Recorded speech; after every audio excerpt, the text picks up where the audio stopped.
देखिए, मैं मानता हूँ ये एक दूरगामी निर्णय है, अभी अंतिम निर्णय नहीं आया है, लेकिन आज जो निर्णय हुआ है उससे ये बात स्पष्ट हो जाती है कि अंतिम निर्णय में यही रूपरेखा रहेगी।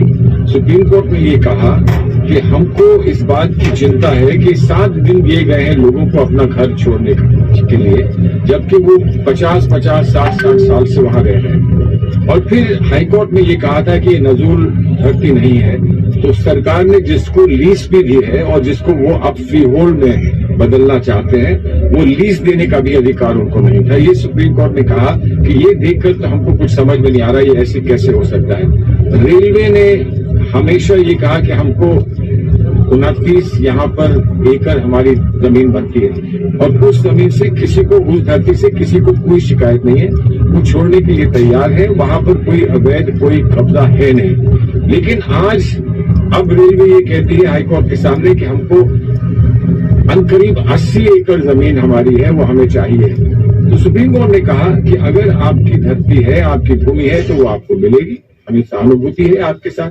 अगर आपको और भूमि चाहिए तो आप उस भूमि का अधिग्रहण कर सकते हैं, आप उसको अक्वायर कर सकते हैं, लेकिन आपको उसके लिए कॉम्पनसेशन जाहिर देनी पड़ेगी।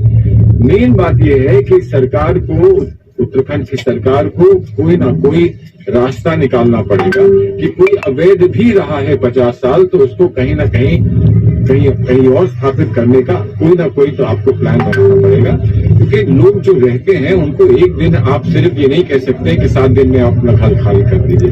तो ये बहुत दूरगामी फैसला है और इसमें रिहेबिलिटेशन का मामला जो है कि लोगों को कहीं से विस्थापित किया जाए तो कहीं और उनको स्थापित किया जाए, उसके लिए कोई निर्णय सरकार को करना चाहिए। दिल्ली में इस किस्म की स्कीम्स हैं तो और जगह ऐसी स्कीम्स क्यों नहीं है, और अगर है तो उन्हें लागू क्यों नहीं किया। सुप्रीम कोर्ट ने जवाब मांगा है और एक